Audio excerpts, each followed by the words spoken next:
एक बहुत ही important legal knowledge जो कि सभी को पता होनी चाहिए, ना सिर्फ लॉयर्स या लॉ स्टूडेंट्स को, बल्कि सभी आम जन को ये पता होना चाहिए कि एक बहुत बड़ी डेवलपमेंट हुई है सुप्रीम कोर्ट की तरफ से। अभी रिसेंटली ही 27 जनवरी 2025 को ऑनरेबल सुप्रीम कोर्ट ने ये जजमेंट पास की है और सभी स्टेट्स के पुलिस मशीनरी को ये ऑर्डर किया है कि सभी स्टेट्स की पुलिस मशीनरी एक स्टैंडिंग ऑर्डर इशू करे कि कोई भी पुलिस किसी को भी नोटिस अगर भेजती है तो वो व्हाट्सएप पर या फिर किसी भी इलेक्ट्रॉनिक मोड से नहीं भेज सकती है। यानी कि जैसे पुलिस नोटिस भेजती है किसी गवाह को, किसी विटनेस को अपीयर होने के लिए, तो वो व्हाट्सएप पर नोटिस नहीं भेज सकते, ना ही फोन करके बुला सकते हैं, उनको प्रॉपर मोड से ही भेजना होगा नोटिस। और जैसे कि 41A का नोटिस सीआरपीसी में था पहले, अब बीएनएसएस हो गया है भारतीय नागरिक सुरक्षा संहिता, उसमें 41A का नोटिस बन गया है सेक्शन 35 का नोटिस। ये नोटिस क्या होता है, जिसमें 7 साल से कम सजा वाले ऑफेंसेस हैं, उसमें पुलिस अरेस्ट करने की बजाय आरोपी को एक नोटिस भेज सकती है कि आपके ऊपर ऐसा ऐसा ऑफेंस दर्ज हुआ है और आपको इसमें आपका कुछ कहना है तो आप कहिए आकर, एक डेट और टाइम प्लेस बताती है पुलिस। उसको बोलते हैं 41A का नोटिस, जो कि पहले सीआरपीसी में 41A बोलते थे, अब बीएनएसएस में उसका सेक्शन हो गया है सेक्शन 35। तो ये नोटिस आरोपियों को पुलिस भेजती थी जिनमें की सजा 7 साल से कम में होती है। उसमें डायरेक्टली जाके पुलिस को अरेस्ट नहीं करना चाहिए, ऐसे ऑफेंसेस में पुलिस को डायरेक्टली जाके अरेस्ट नहीं करना चाहिए, पहले नोटिस भेजना चाहिए आरोपी को। तो वो नोटिस भी पुलिस किसी को भी, किसी भी आरोपी को जिसके ऊपर कोई एफआईआर दर्ज हुई है, तो वो नोटिस भी पुलिस ने कभी भी अब से व्हाट्सएप पर या फिर कोई भी इलेक्ट्रॉनिक मोड यानी कि ईमेल पर, व्हाट्सएप पर या फिर फोन के माध्यम से, किसी भी इलेक्ट्रॉनिक मोड के माध्यम से पुलिस अब नहीं भेज सकती। और सुप्रीम कोर्ट ने सभी राज्यों की पुलिस के लिए निर्देश दे दिया है और कंप्लायंस करने के लिए कहा है कि स्टैंडिंग ऑर्डर सभी स्टेट रिलीज करें। और भी नोटिस होते हैं सीआरपीसी, जो अब बीएनएसएस हो गया भारतीय नागरिक सुरक्षा संहिता, उसमें एक सेक्शन 195 भी है जिसमें भी पुलिस नोटिस भेज सकती है इन्वेस्टिगेशन में पार्टिसिपेट करने के लिए। एक सेक्शन और बीएनएसएस का है नोटिस के रिगार्डिंग, है सेक्शन 179। इस सेक्शन में पुलिस विटनेसेस को नोटिस भेजती है अपीयर होने के लिए कि आपको बयान देना है या कोई भी स्टेटमेंट देना है विटनेसेस को, यानी गवाहों को, तो वो नोटिस भी इस सेक्शन 179 ऑफ बीएनएसएस और सेक्शन 195 ऑफ बीएनएसएस, ये दोनों सेक्शन में भी पुलिस अब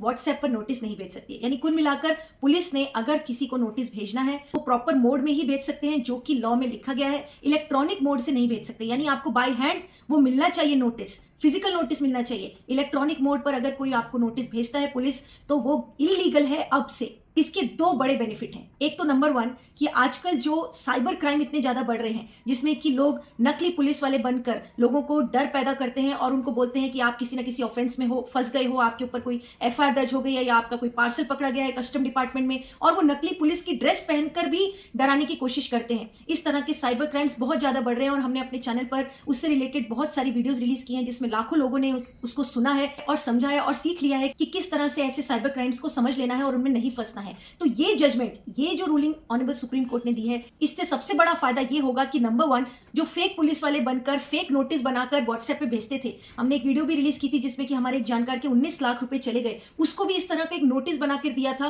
कि हम सीबीआई डिपार्टमेंट से हैं और ये आपके ऊपर एक सम्मन है, एक नोटिस है। और उस बच्चे ने, उस लड़के ने, जो कि इंजीनियर पढ़ा लिखा बच्चा था, उसने उस नोटिस को असली नोटिस समझ लिया कि वो पुलिस के द्वारा आया हुआ नोटिस है, और फिर वो फंस गया और उसके 19 लाख चले गए। वो वीडियो मैं डिस्क्रिप्शन में लगा रही हूँ, आप वो वीडियो देख सकते हैं कि किस तरह से साइबर क्रिमिनल्स ने 19 लाख रुपए लूट लिए और फिर बाद में जब हमें पता चला तो हमने और बचा लिए, अदरवाइज उसके और 5 लाख को ट्रांसफर करने वाला था। तो ये जजमेंट से एक बहुत बड़ा फायदा ये होगा कि अब से ये सभी को नॉलेज होनी चाहिए कि कोई भी नोटिस अगर आपके पास व्हाट्सएप से आता है तो वो डेफिनेटली पुलिस का तो हो ही नहीं सकता, क्योंकि अब सुप्रीम कोर्ट ने कह दिया है कि कोई भी नोटिस पुलिस व्हाट्सएप से भेज ही नहीं सकती है। जब भेज नहीं सकती है तो अगर आपके पास कोई फोन पर नोटिस आता है व्हाट्सएप पर, तो वो आप पक्का समझ लीजिए कि वो फेक ही है। तो ये सरल हो गया समझना। बिकॉज अभी क्या होता था, मुझसे भी न्यूज डिबेट में क्वेश्चन पूछा था न्यूज चैनल पर, मुझे जब बुलाया गया था डिजिटल साइबर क्राइम के बारे में डिस्कस करने के लिए, तो न्यूज चैनल पर मुझे न्यूज एंकर ने क्वेश्चन पूछा था कि मैम आजकल बहुत सारे नोटिस पुलिस के रियल में भी व्हाट्सएप पर आते हैं, तो कैसे समझे कि रियल कौन सा है, फेक कौन सा है? आम जन तो ये नहीं समझ पाएगा।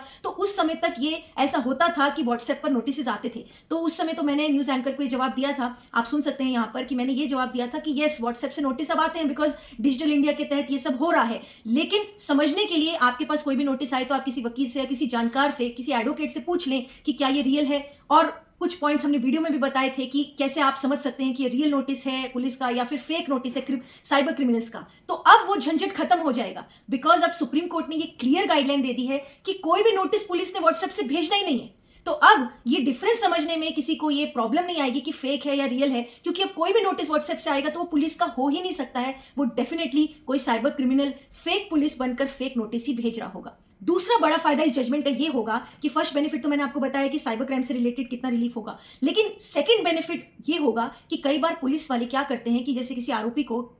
के ऊपर एफआईआर रजिस्टर हुई, तो अब उसको बुलाना है सेक्शन 41A का नोटिस देकर, या फिर अब जो नया सेक्शन बीएनएसएस का 41A ही अब सेक्शन 35 बन गया है बीएनएसएस का, अब उसके तहत आरोपी को बुलाना है तो व्हाट्सएप पर तो नोटिस भेजते ही थे, कई बार फोन भी करते थे, फोन करके कि आपके ऊपर ऐसी एफआईआर हुई है, आपको इन्वेस्टिगेशन में ज्वाइन होना है तो आप पुलिस स्टेशन इस टाइम पर आ जाओ। मेरे खुद एक बॉम्बे का एक क्लाइंट है जिसके ऊपर 498A की एफआईआर दर्ज हुई थी, उसको पुलिस वाले ने, क्योंकि वो आउट ऑफ स्टेशन का एफआईआर था, तो पुलिस वाले ने फोन किया, फोन करके बुलाया और नोटिस बाय हैंड देने की बजाय फोन करके बताया कि इन्वेस्टिगेशन के लिए आपको ज्वाइन होना है। तो ये भी गलत है, क्योंकि फोन पर बहुत सारे चांसेस होते हैं कि पुलिस आपसे और तरीके से बात कर सकती है, या फिर आपको समझ नहीं आएगा कि क्या जवाब देना है, और उसमें कई बार करप्शन भी इन्वॉल्व हो सकती है। तो वो चांसेस भी अब खत्म हो जाएंगे, बिकॉज फोन पर भी पुलिस नहीं बुला सकती, क्योंकि जजमेंट का ये कहना है कि कोई भी इलेक्ट्रॉनिक मोड यानी फोन, व्हाट्सएप, मैसेज, ईमेल, किसी भी तरीके से, किसी भी इलेक्ट्रॉनिक तरीके से पुलिस आपको इन्वेस्टिगेशन में भाग लेने के लिए नोटिफाई नहीं कर सकती, नोटिस नहीं भेज सकती, चाहे वो विटनेस हो, चाहे आरोपी हो, चाहे कोई भी व्यक्ति हो।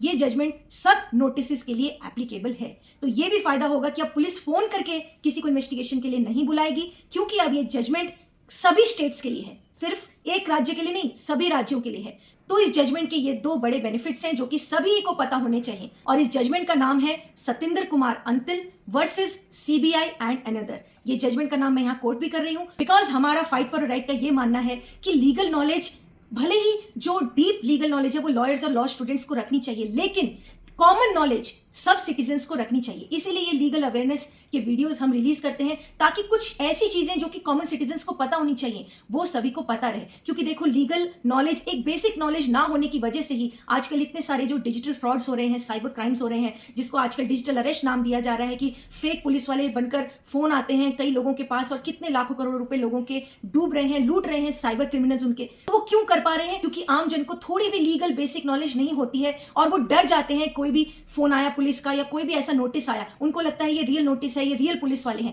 और जबकि वो होते फेक पुलिस वाले या फेक नोटिस हैं। सो इस जजमेंट का कंप्लायंस जल्दी से जल्दी हो, सभी स्टेट्स में सभी पुलिस मशीनरी जल्दी से जल्दी स्टैंडिंग ऑर्डर्स इशू करें, ताकि इसका इंप्लीमेंटेशन सही तरीके से हो पाए। इसी उम्मीद के साथ हम वीडियो को यहाँ एंड करते हैं, और ये वीडियो सिर्फ लॉ स्टूडेंट्स या लॉयर्स तक नहीं बल्कि आम जन तक भी पहुंचे, इसी उम्मीद के साथ हम वीडियो को यहाँ पे एंड करते हैं।